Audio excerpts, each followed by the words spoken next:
Bueno, buenas tardes. Gracias a todos por estar, por participar de este nuevo encuentro organizado por Semara.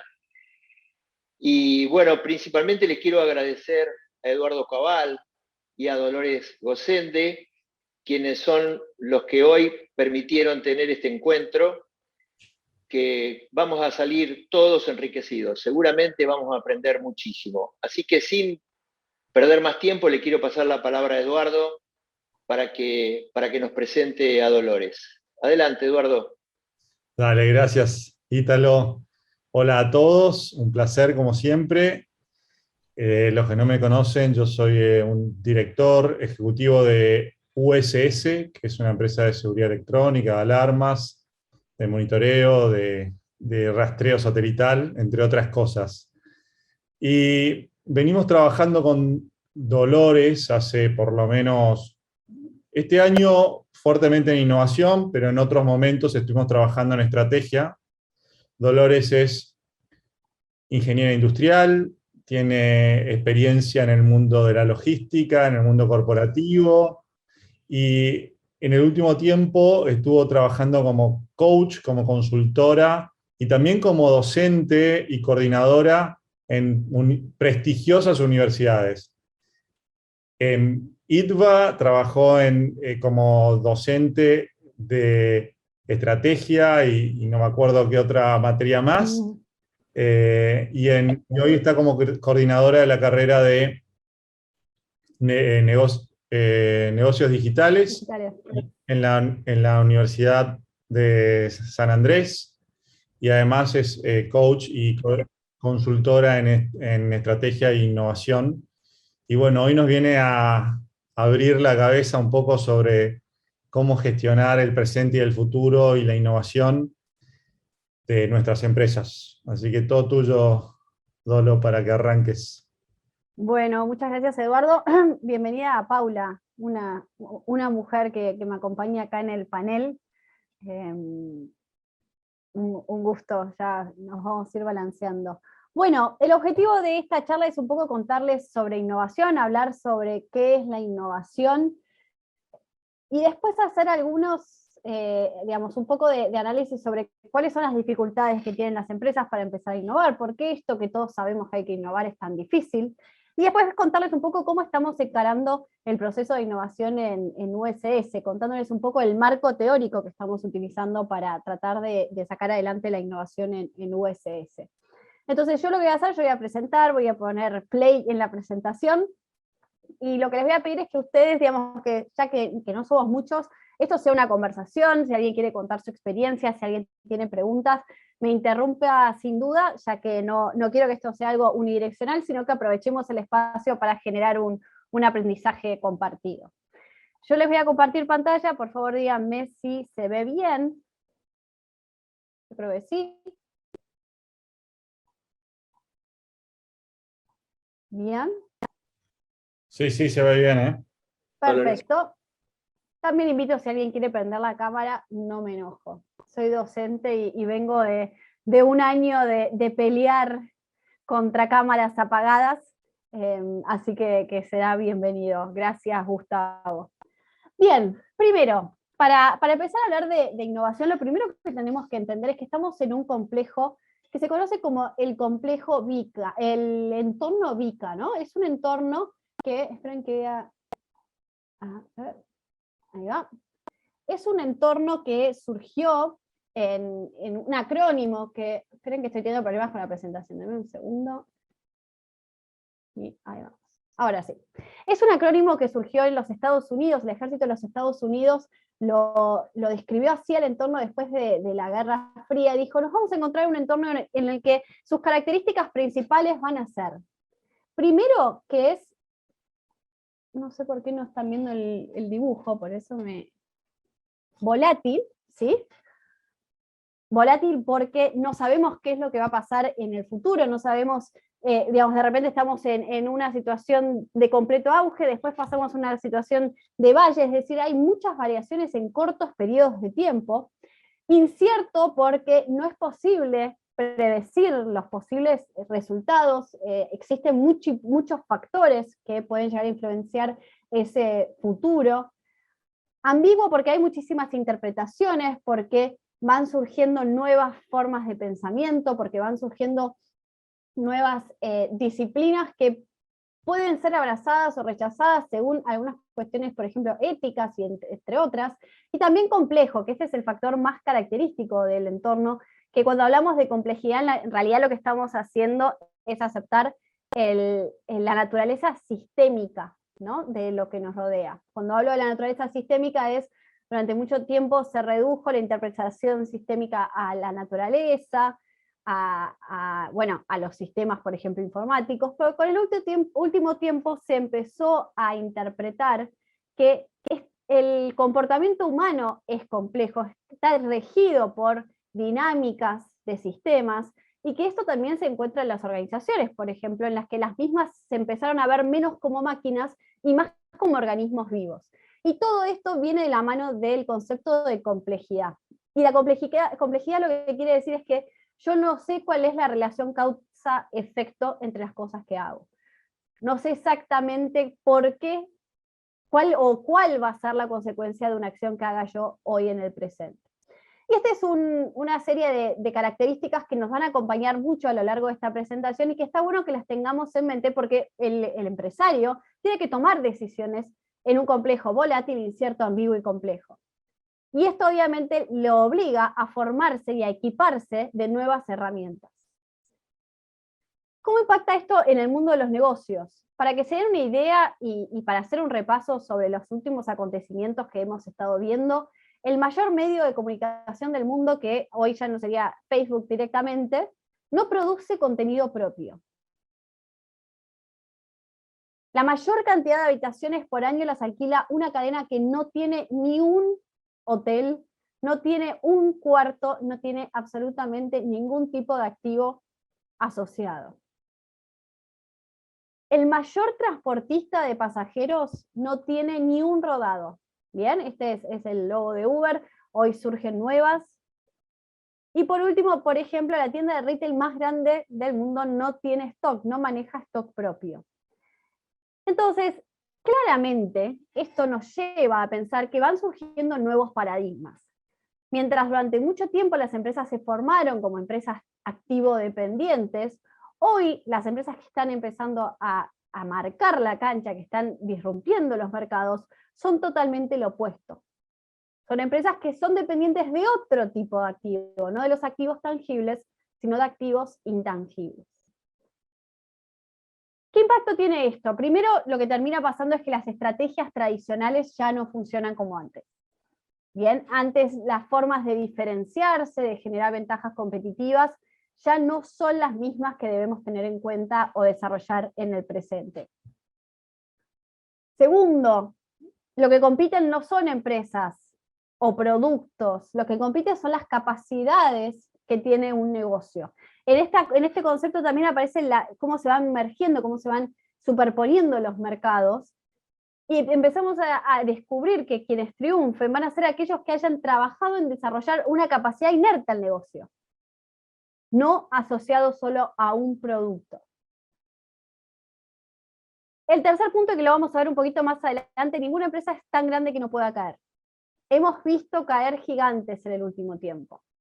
Y el gran concepto de así se hizo y así sobrevivimos 20 años, es un cassette que tenemos que empezar a borrar, porque las reglas han cambiado y están empezando a cambiar de una forma muchísimo más radical. Y después, por último, y que es lo que nos convoca acá, es que la principal ventaja competitiva que puede desarrollar una empresa es su capacidad de innovar centrada en el cliente, poniendo al cliente como el rector, el director del proceso de innovación, poniéndolo en el centro y buscando permanentemente mejorar la experiencia que percibe ese cliente a través de nuestro servicio o producto.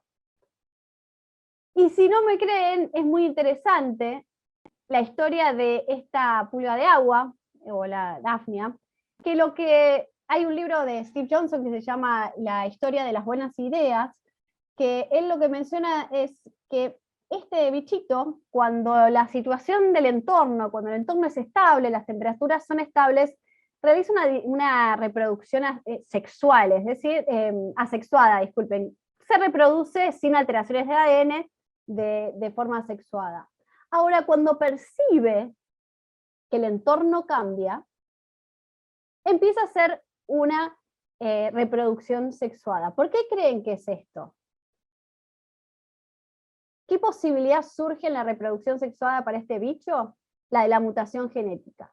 Es decir, que cuando el entorno es cambiante, el bichito decide mutar, decide evolucionar para poder adelantarse y protegerse de los cambios del entorno. Entonces, lo que quiero que nos llevemos es, el entorno está cambiando y el entorno nos obliga a llevar adelante maniobras de innovación, porque ya no podemos seguir operando como antes, no podemos seguir reproduciéndonos de forma asexuada, sino que ya tenemos que empezar a mutar para adaptarnos a los cambios de este entorno.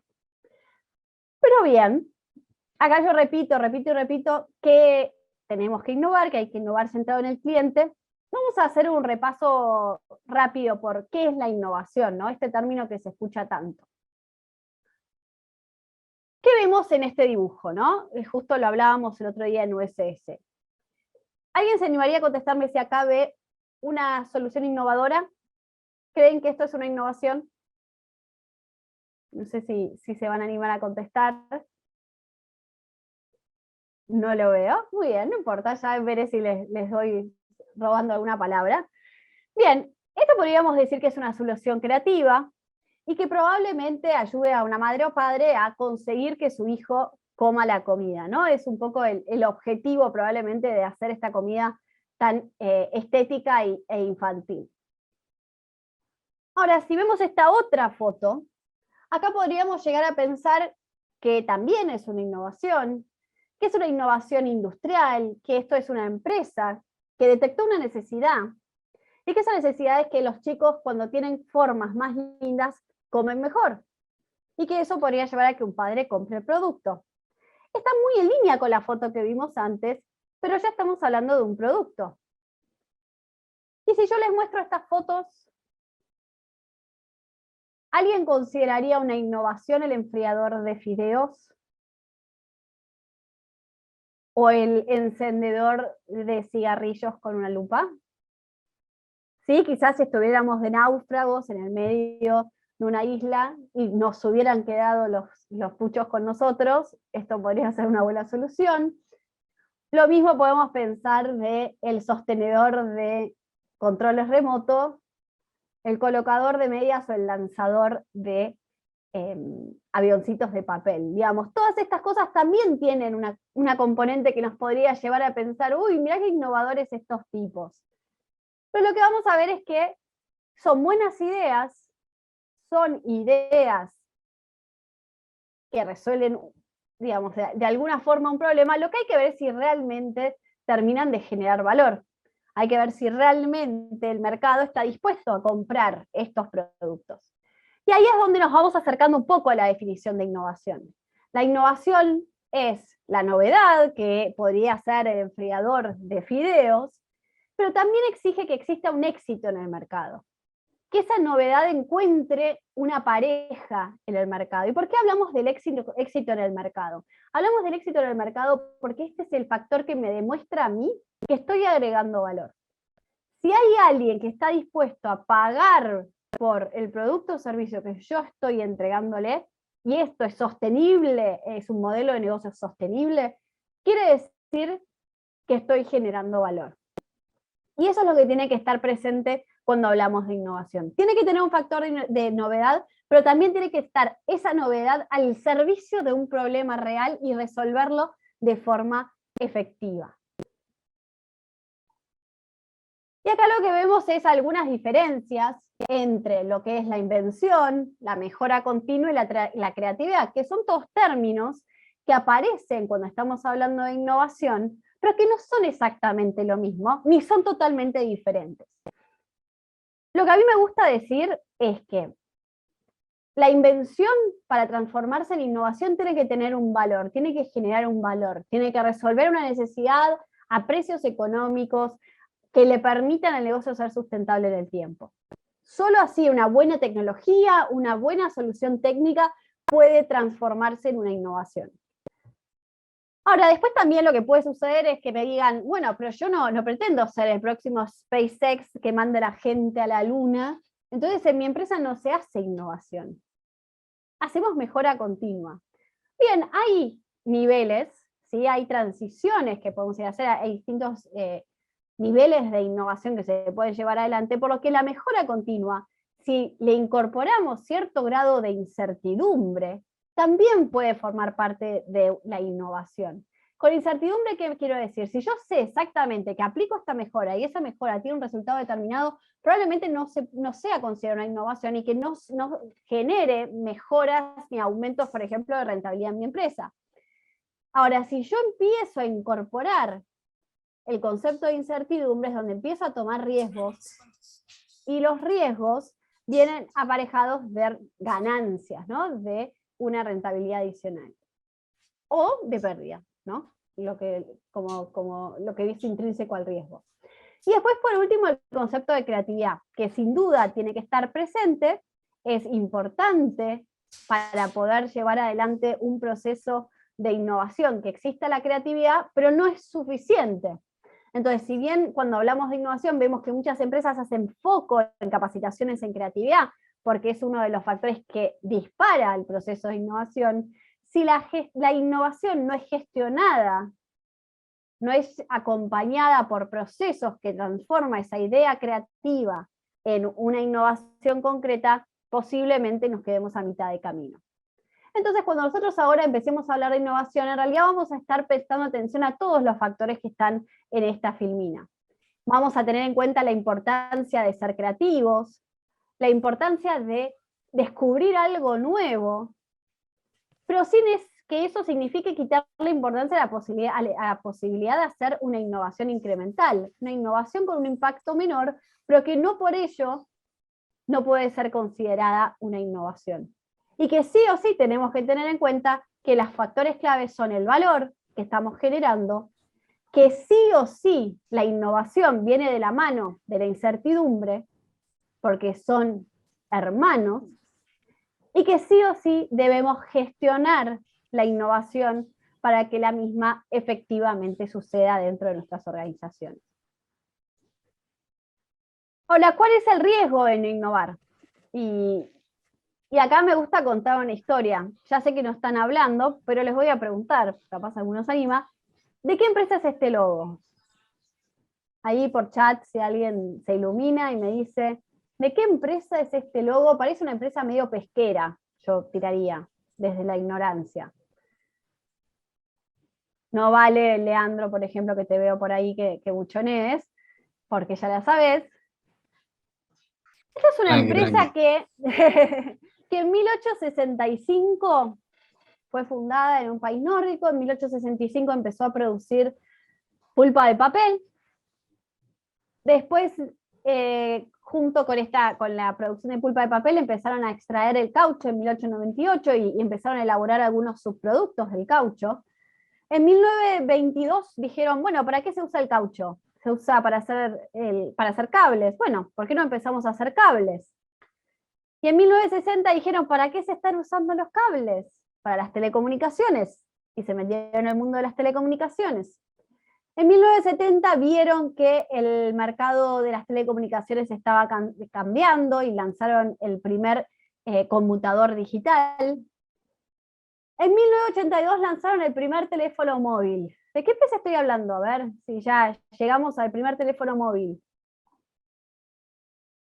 Ahí lo veo a Ítalo, que lo dice por lo bajo. Nokia, ¿no? Esta empresa es Nokia, que en el año 2004 se transforma en el líder de telefonía móvil. Todos nosotros seguramente recordemos que los primeros teléfonos que teníamos eran Nokia y que era la empresa con mayor reputación del mercado.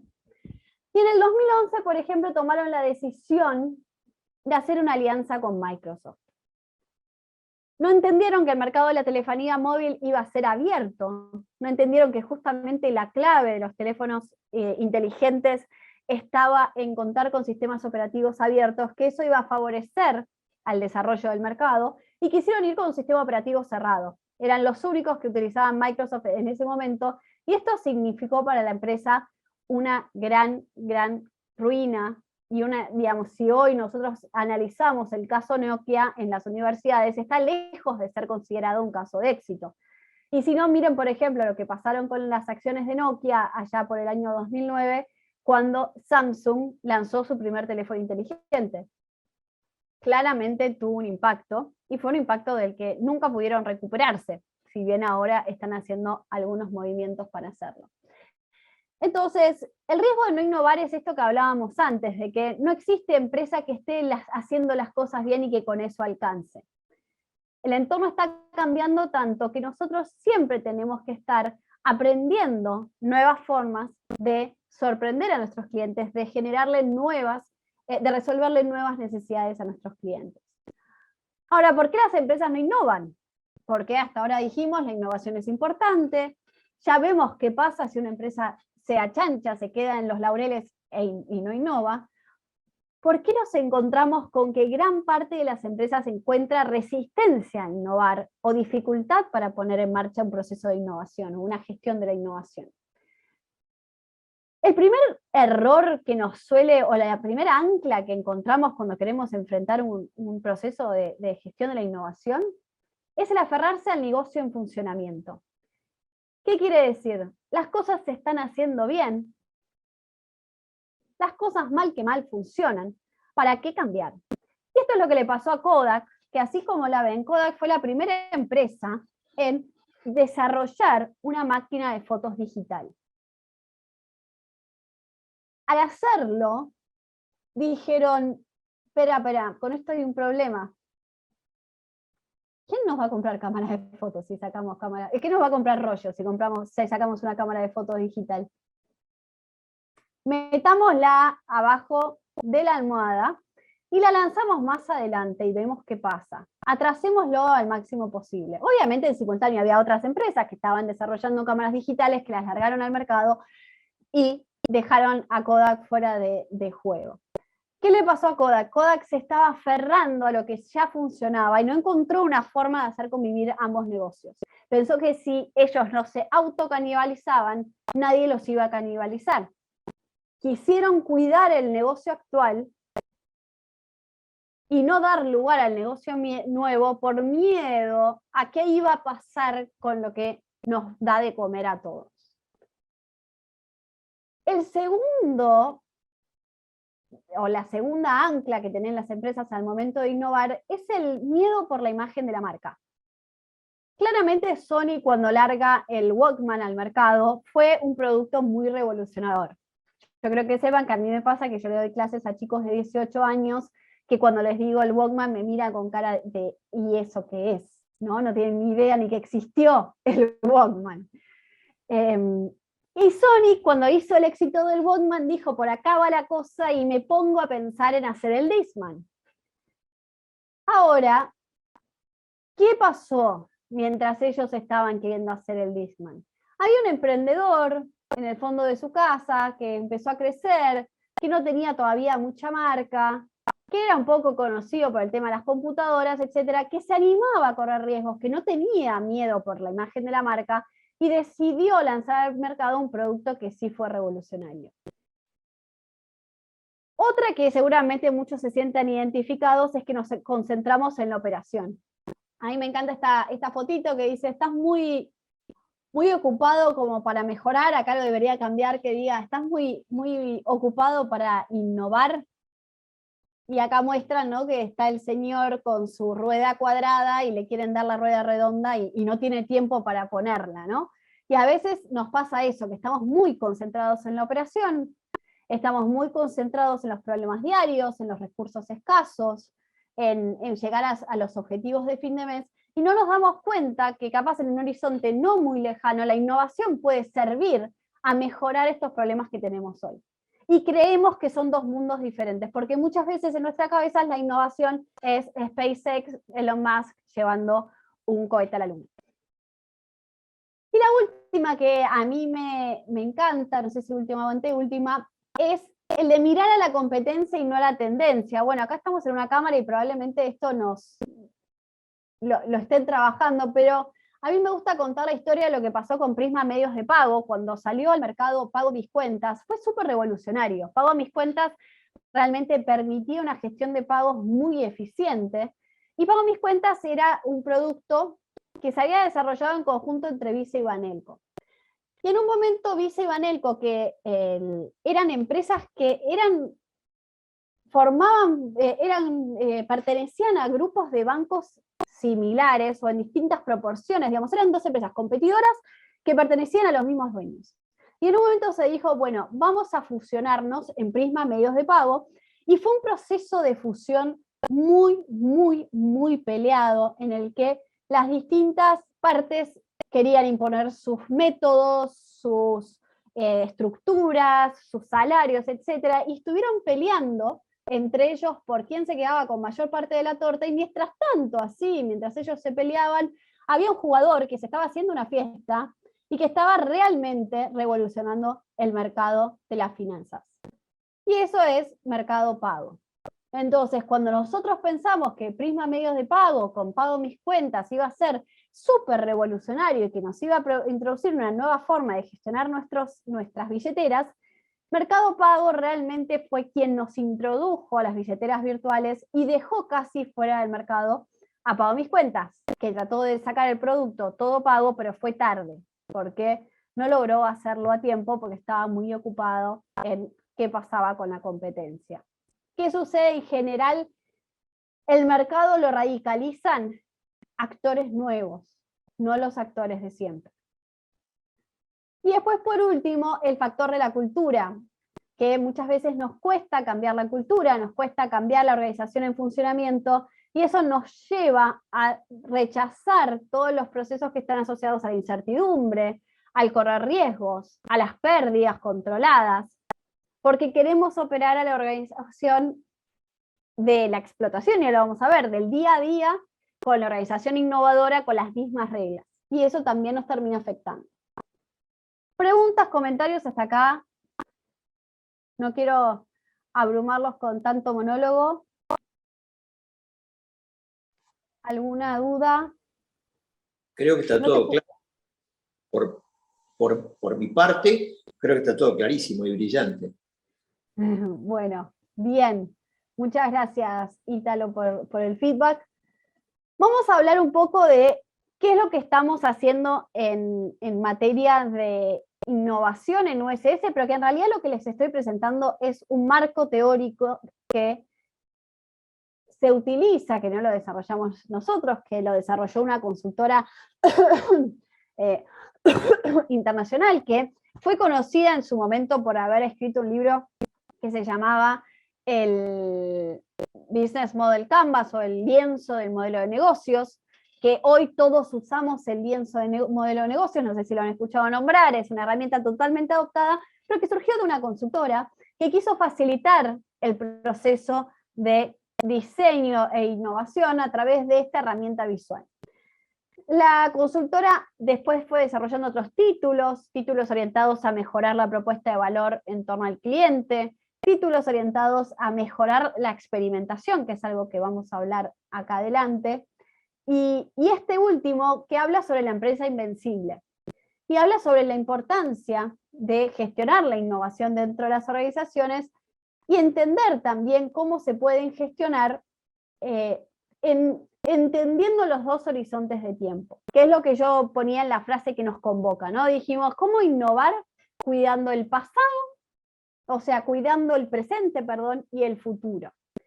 Y este gráfico que estamos viendo acá es justamente esa herramienta.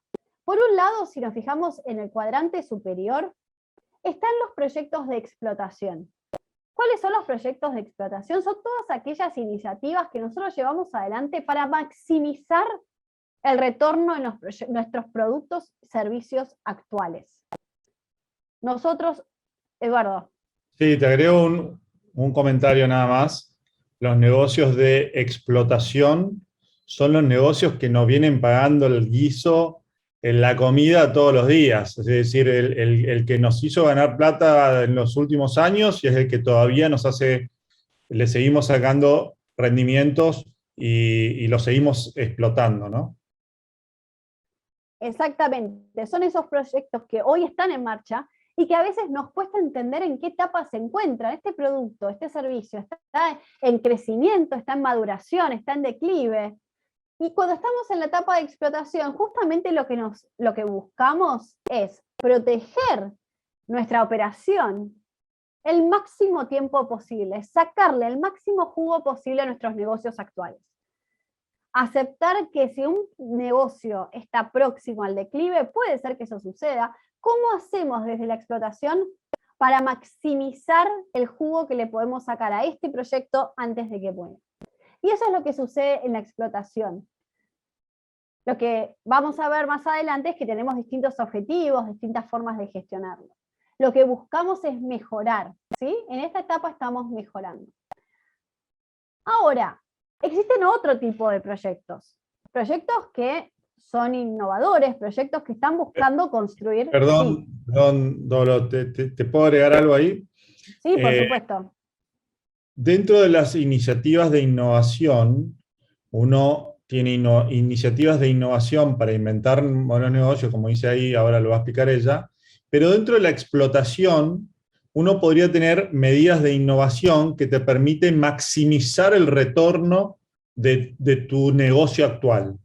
Por ejemplo, si uno mejorara un proceso actual de prestación de servicios o de producción o de un proceso específico, que esa mejora, por ejemplo, lo roboticea el proceso, lo que hizo fue sacarle más rendimiento, más jugo al negocio actual. O sea, podrían haber innovaciones que mejoren la explotación, pero lo que no va a hacer es que si ese negocio está en franco declive, te permita seguir los próximos 20 años en el negocio.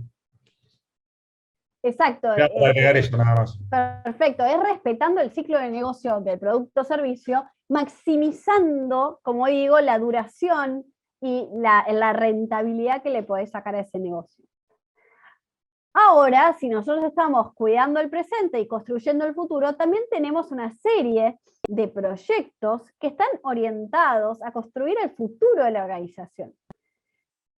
En esta etapa, que es la que llamamos de exploración, el objetivo es inventar, es desarrollar innovaciones radicales o disruptivas.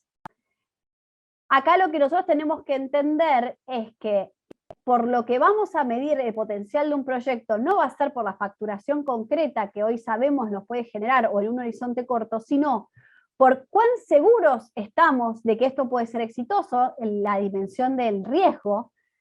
Si yo tengo una idea y no tengo ninguna evidencia, no tengo nada que la sostenga, probablemente sea algo de alto riesgo.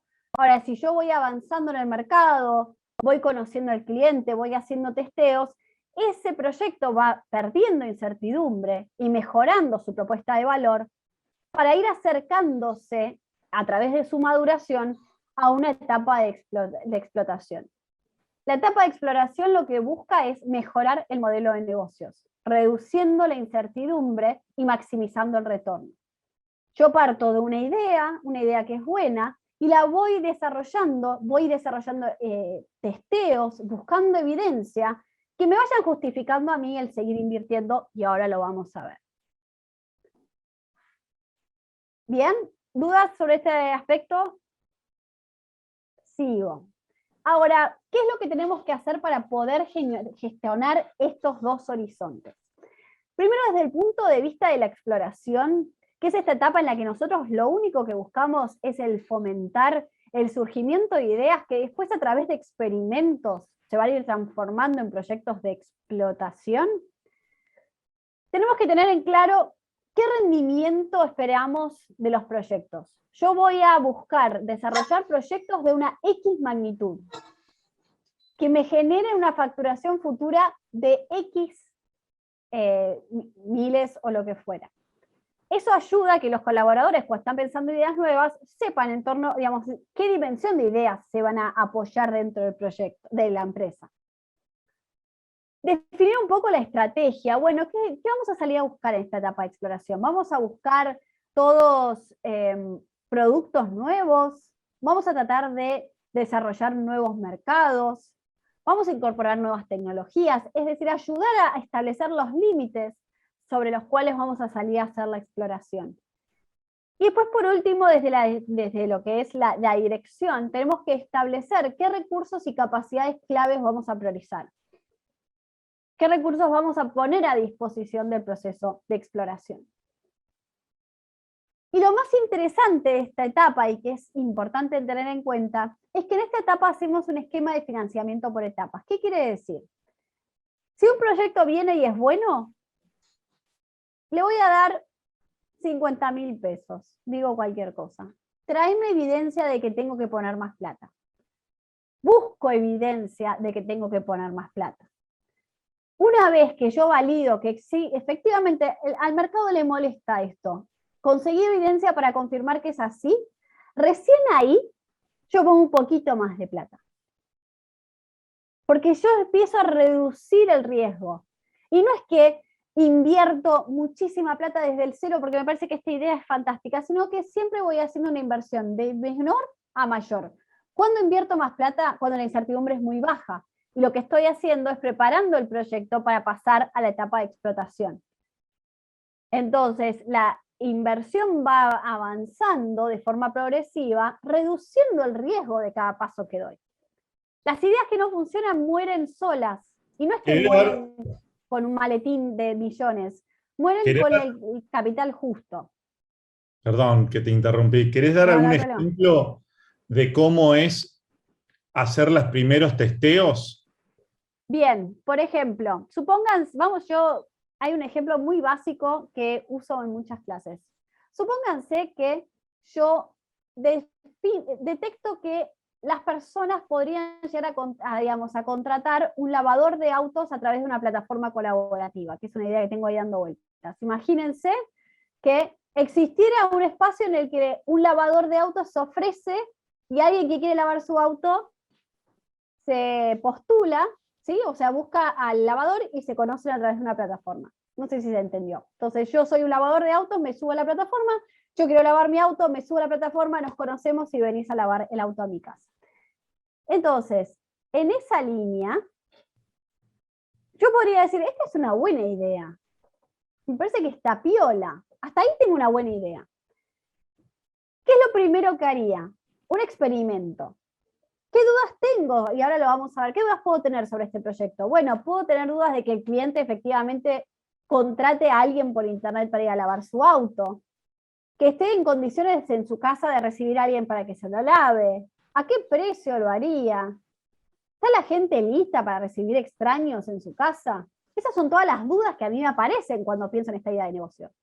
Entonces, cuando después quiero definir si eso es así, digo, bueno, voy a poner, por ejemplo, una landing, ¿no? Una página, y voy a poner algunos criterios de búsqueda en Google AdWords. Entonces voy a hacer una landing muy sencilla y en Google AdWords voy a trabajar con las palabras tipo lavado de autos, lavado de auto a domicilio, y voy a poner el concepto de lo que yo quiero ofrecer cuando aparece la búsqueda del Google AdWords. Si el mercado, por ejemplo, cada vez que ve encontrar el lavador de autos especial para vos, hace clic, hice mi primer experimento. Esperá, yo puse este criterio, apareció esta palabra, y no sé, 100 personas hicieron clic. Sí, me parece que la necesidad existe. Entonces, ¿ahí qué gasté? Gasté el monto que me costó posicionar esa palabra en el Google AdWords. Obtuve información sobre que la necesidad para el cliente es real. Y entonces ahí digo, me parece que vale la pena invertir. Entonces mejoro la landing. Y a la landing ya le empiezo a agregar variables que me empiezan a confirmar otros aspectos de mi negocio. Y a medida que voy obteniendo más información, voy invirtiendo más plata. Pero solo cuando la evidencia me demuestra que lo que yo vengo haciendo es correcto. ¿Qué es lo que hacemos en esta etapa y es lo que les venía diciendo? Sí, Eduardo. Sí, básicamente lo que buscamos es validar nuestra idea, como dice Tolo, y a partir de que tenemos ese feedback, vemos si empezamos, o sea, lo que te dice la teoría esta es, no escribas una línea de código no ensambles ningún producto, no hagas ningún prototipo de nada hasta no tener claridad de que hay una deseabilidad de lo que estás queriendo promover en el mercado. Y esa es la primera evidencia que tenemos que tener. Hay un deseo para esta propuesta de valor.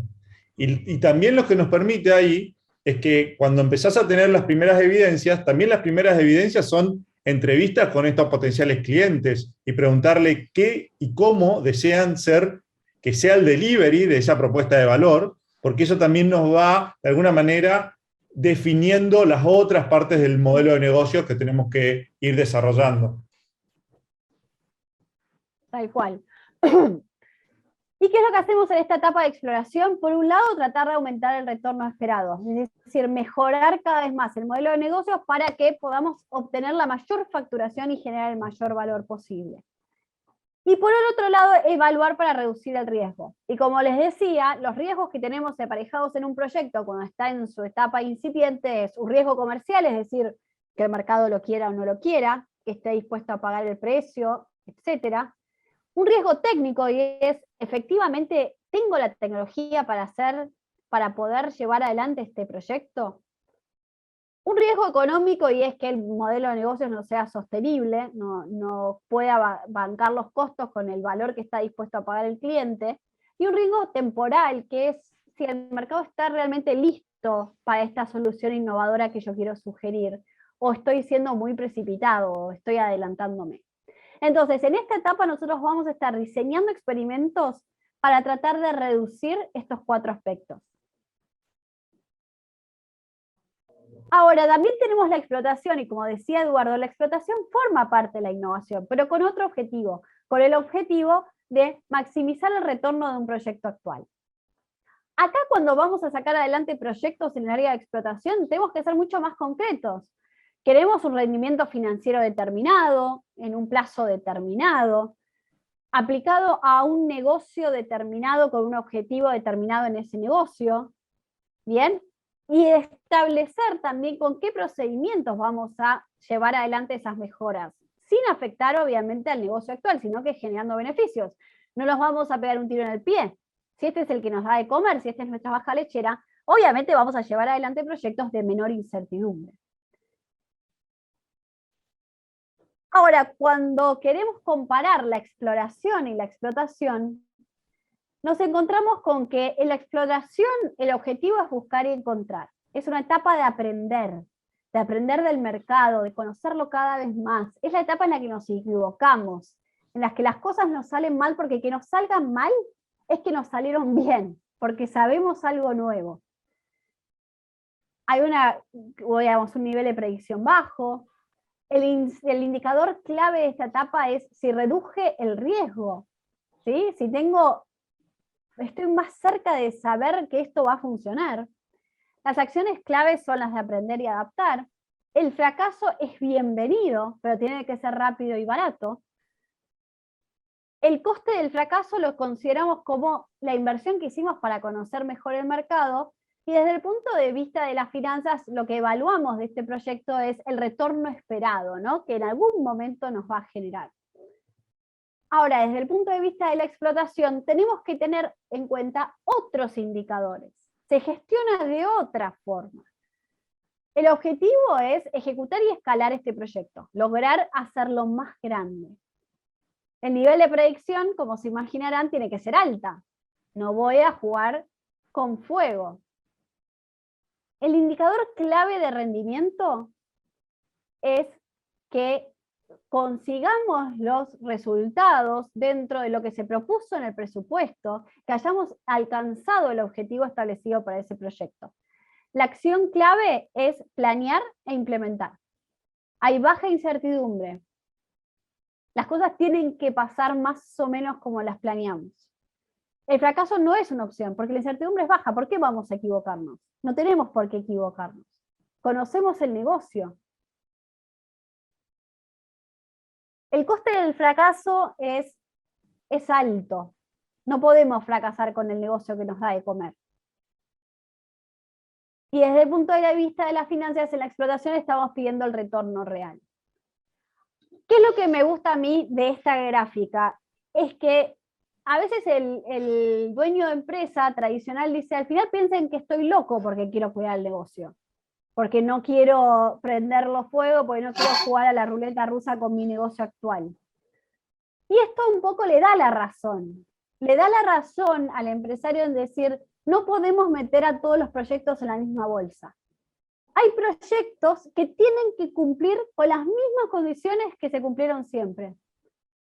Y después hay otros proyectos con los que tenemos que tener más flexibilidad. Y es más, ser inteligentes, porque si nosotros le pedimos indicadores de explotación a proyectos de exploración, probablemente los castiguemos de más y terminemos llevándolos al fracaso.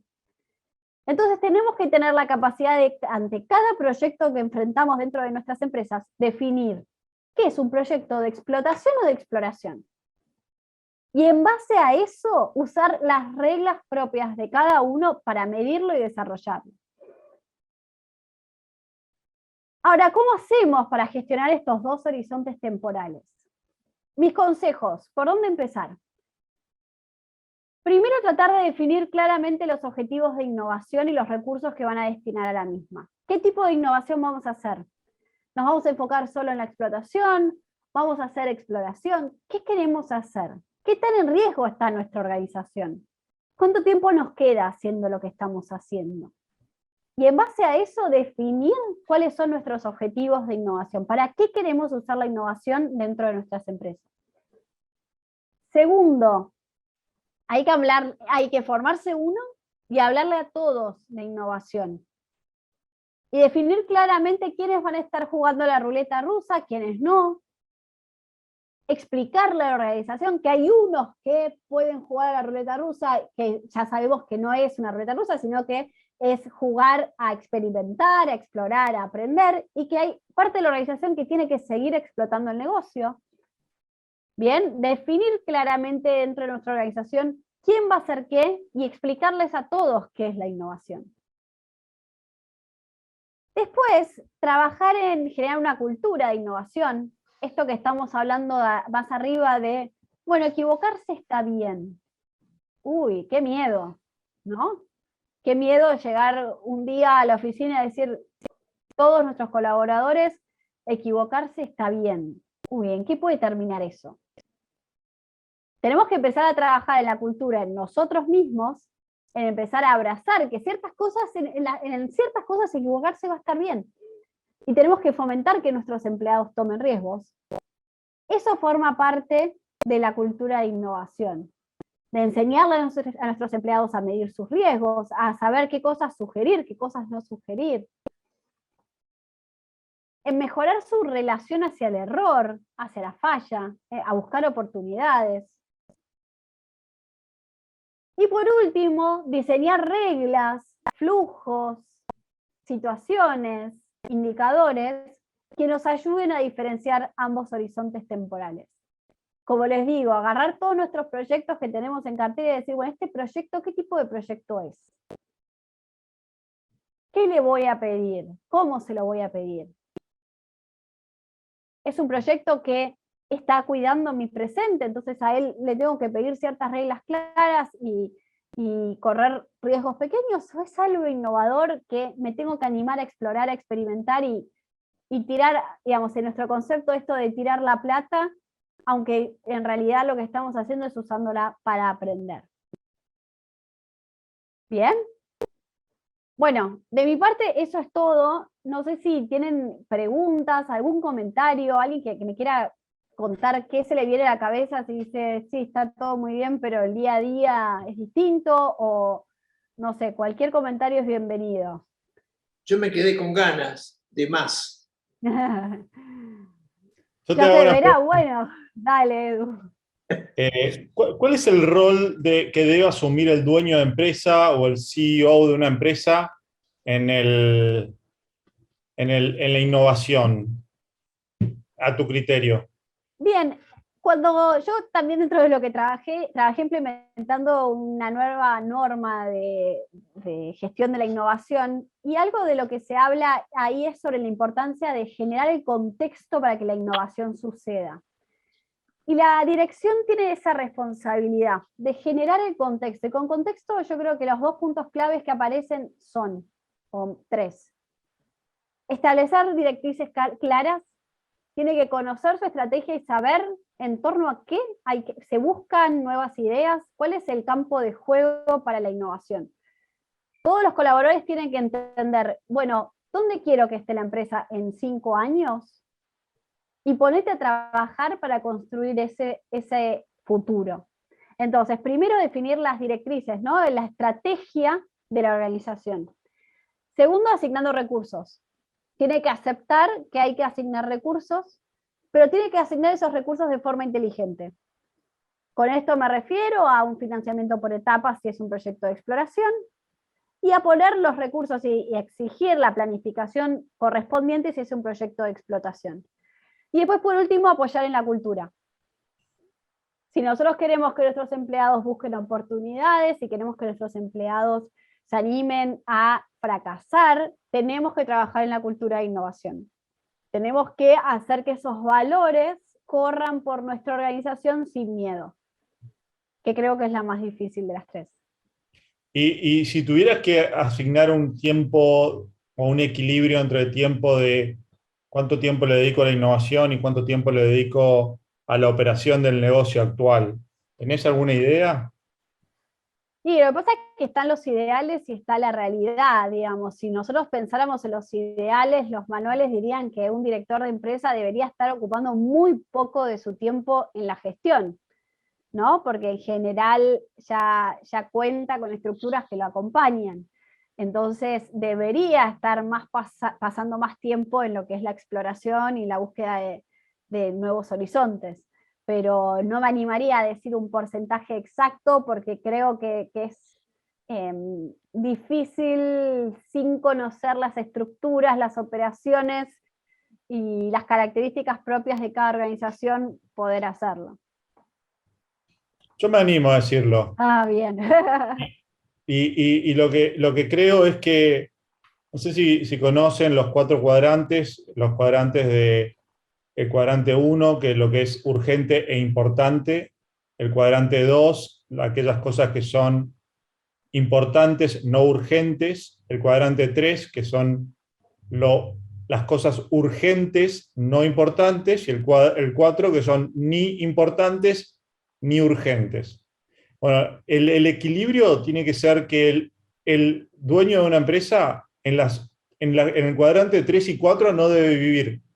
Es decir, no tengo que estar en aquellas cosas urgentes, no importantes, y no tengo que estar en aquellas cosas que ni son urgentes ni son importantes.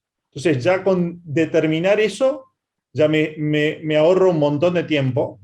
Entonces, dentro de las tareas importantes, tengo que poner a la innovación como parte del juego. Y la realidad es que la mayoría de los que estamos acá hemos sido emprendedores, y cuando uno es emprendedor, tiene un gen innovador. Cuando arrancaste tu proyecto, cuando arrancaste tu empresa, claramente cumpliste con las condiciones de innovación, porque creaste algo que generó valor y que saliste a capturar ese valor, gestionándolo y haciendo propuestas de valor que el mercado te lo validó y te siguió comprando. Entonces, es en algún punto traer el nuevo gen, traer de nuevo el gen que tuviste antes. Hay una teoría que dice que tienen que estar el 40% del tiempo dedicado a la innovación. Yo no sé si es tan así taxativo, pero me parece que si gestionamos mejor nuestra agenda, podemos disponer de mucho más tiempo para pensar la estrategia, y dentro de la estrategia tiene que estar el costado de la innovación. Comparto. ¿Alguna otra pregunta, comentario? No sé si Eduardo tenés alguna. No, me encantaría escuchar preguntas si hubieran o comentarios, si alguno se anima. Ítalo, ¿te animás? Voy a romper el hielo yo.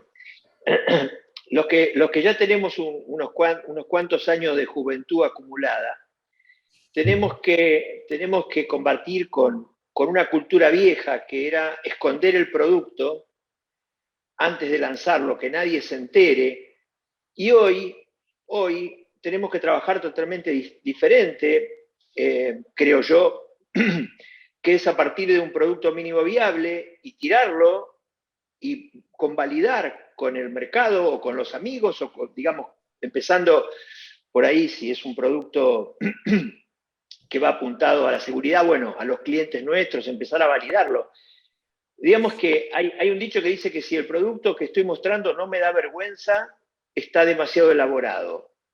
Entonces, en realidad, uno lo que tiene que hacer es validar la idea, pero nos cuesta porque tenemos miedo a que nos roben la idea. Entonces, por eso un poco quería hacer este comentario para darte pie, Dolores, a que comentes algo respecto de eso, porque tenemos que combatir nuestros genes más antiguos, ¿no? Sí, a mí me pasa que yo trabajo mucho con emprendedores y a veces participo así de estos eventos que se llaman bootcamps o reuniones que decís, bueno, contame tu idea, y dicen, no, es muy confidencial. Entonces decís, ¿cuánto resiste esa confidencialidad? El día que sale al mercado, si no tenés algo que te genere una ventaja competitiva, te lo copian.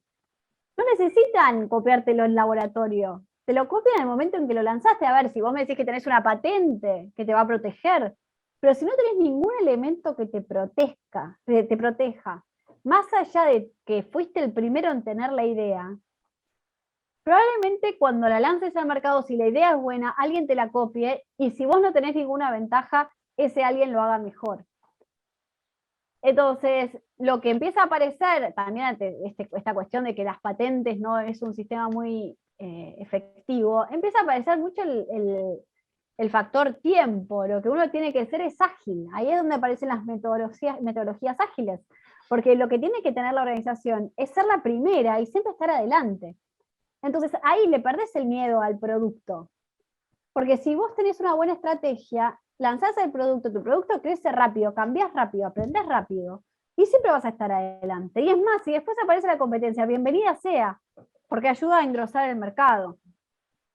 Entonces, eso es así, hay que perderle el miedo, porque hay que validar, y entender que hoy no alcanza con tener un producto innovador. Hay que tener un modelo de negocios innovador que te proteja de que otros ingresen y hagan lo mismo y ofrezcan lo mismo. Y el ciclo de los productos cada día es más corto, así que hay que ser muy rápido. Muy rápido. Por eso surgen todas estas metodologías ágiles, porque justamente el time to market, se llama en la jerga, es la clave.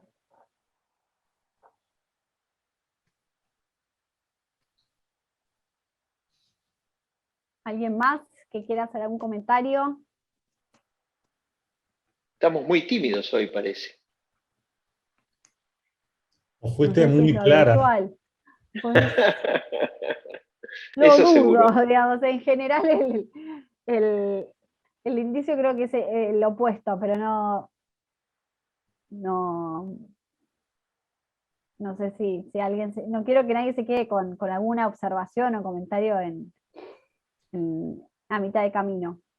A mí me gustaría escuchar a alguien si nos cuenta si está innovando o si cree que está haciendo algo para innovar y cómo lo está encarando.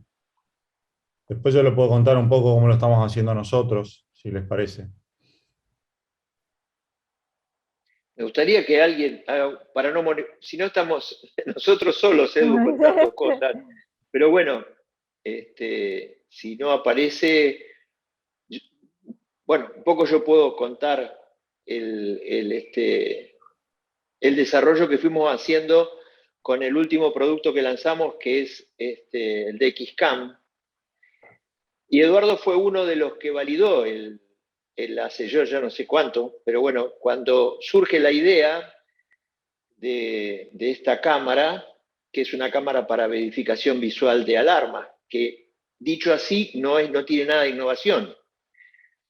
La innovación fue que no es necesario cambiar el panel de alarma para incorporar esta cámara. Todas las cámaras que existían en el mercado que tenían vínculo con los paneles de alarma eran de la misma marca, o sea, DSC tenía su cámara, Hikvision tenía su cámara, cada uno tenía su cámara. Entonces nosotros lo que dijimos fue, pero yo tengo que lograr que las empresas de monitoreo puedan alargar la vida útil de los sistemas de alarma que ya tienen instalados.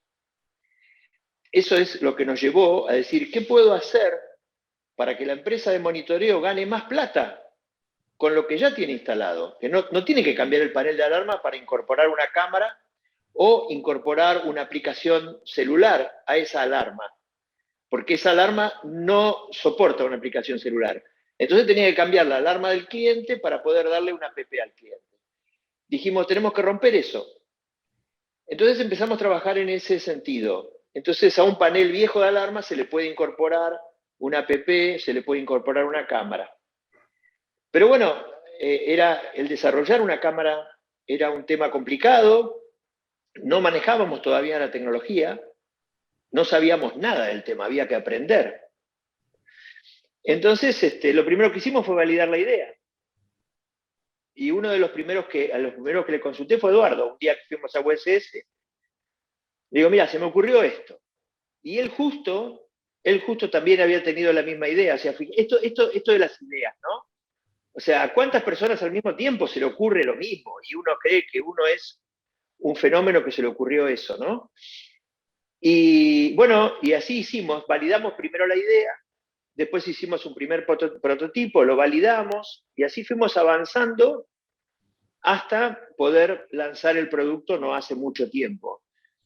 Y antes de lanzarlo le dimos a los clientes cámaras para que las prueben, porque una cosa es siempre lo mismo, una cosa es que yo piense qué es lo que vos necesitás, y otra cosa es que te lo dé y vos hagas la prueba, y me digas, no, mira, esto me resulta complicado, está bien, pero te olvidaste de tal cosa. Porque el usuario final, en el caso de las empresas de monitoreo, que es nuestro usuario final, son los que verdaderamente conocen la necesidad.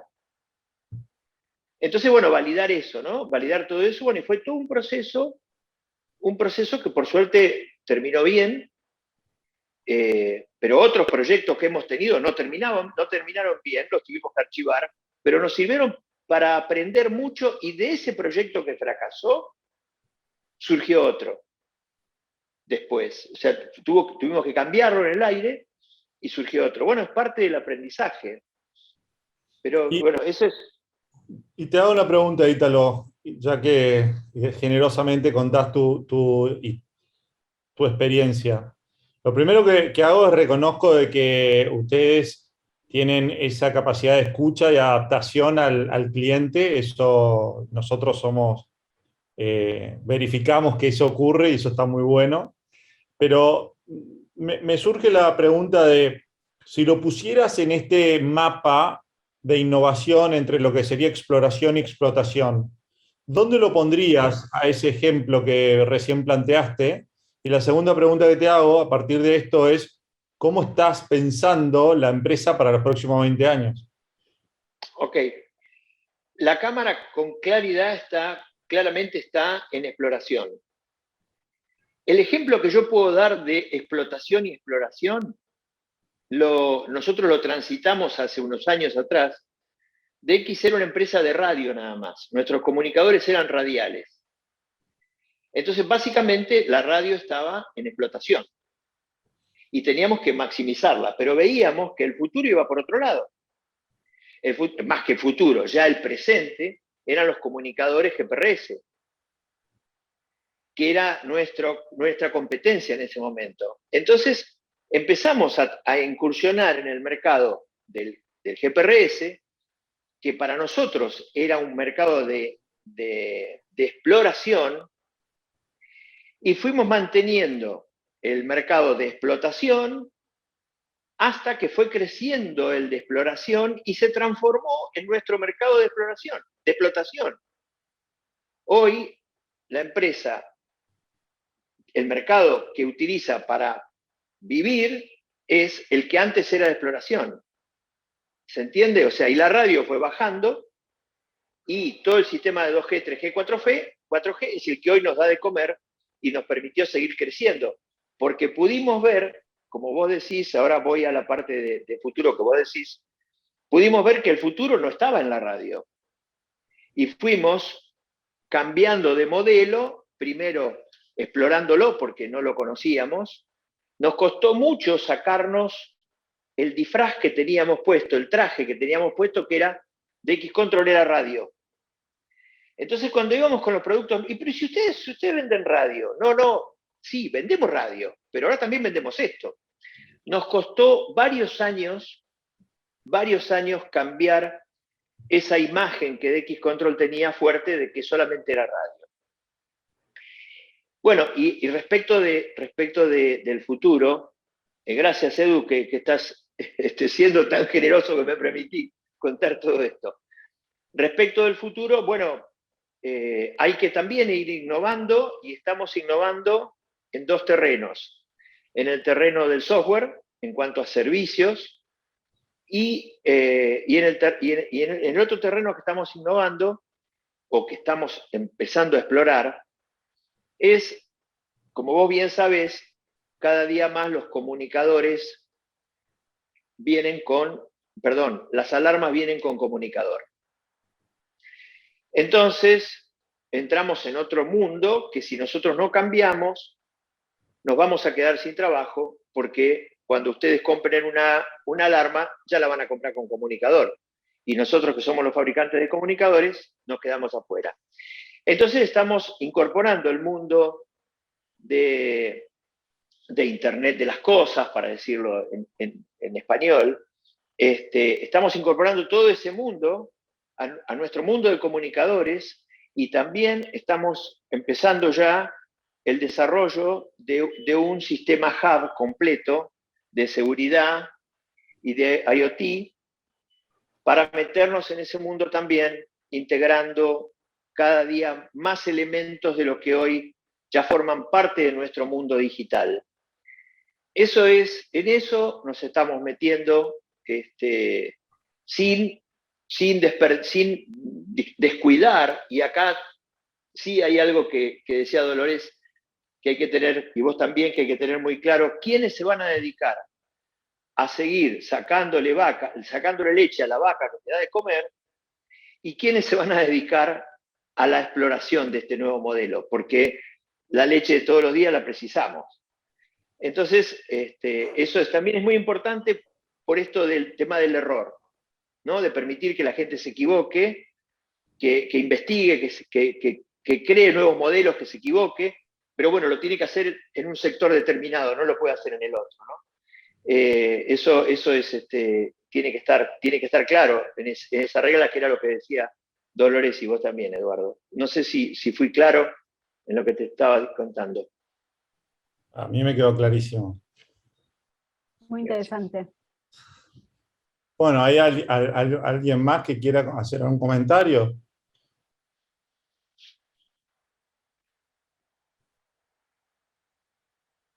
Si no, vamos cerrando, si te parece. Si no, Ítalo. vamos cerrando. Sí, vamos cerrando. Si nadie quiere sumar algún comentario, compartirlo con nosotros.